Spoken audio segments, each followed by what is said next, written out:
ดี๋ยวสบายดีพี่น้องเอาเบิ่งกันไปให้ชัดกัน หายามเจอกัน กันเบิ่งอันนี้แหละคนสู้ไฟแมน175เบิ่งแต่คนเอียงเดี๋ยวมาเบิ่งกัน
เบิ่งไปพี่น้องเบิ่งแล้วเบิ่งดี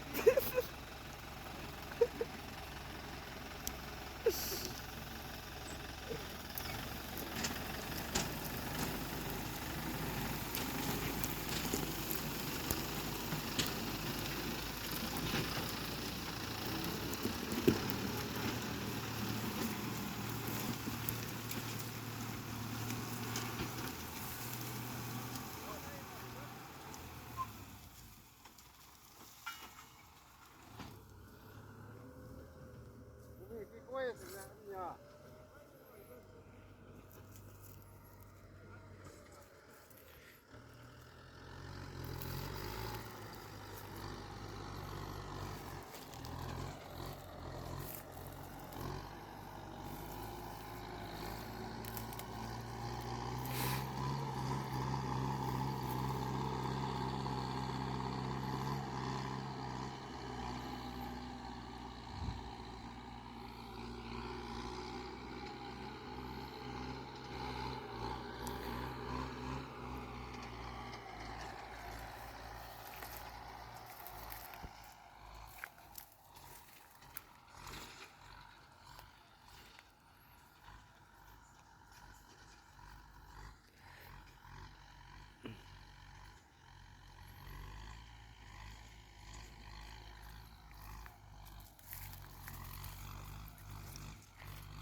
แถมแถ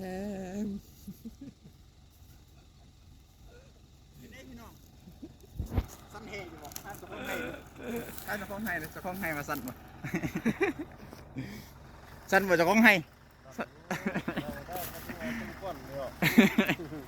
ปีกายดีเขาบ่ให้ปีนี้เอามาให้นี่นะเบิ่งเอาเบิ่งเนี่ย แน่มือกล้องแน่ มือกล้องมายืนดูมายืนเหี้ยเบิ่งดู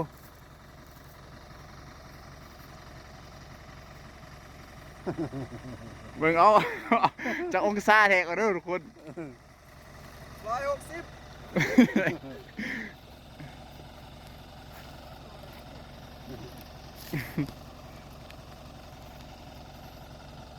ไปย่างมันดูได้บ่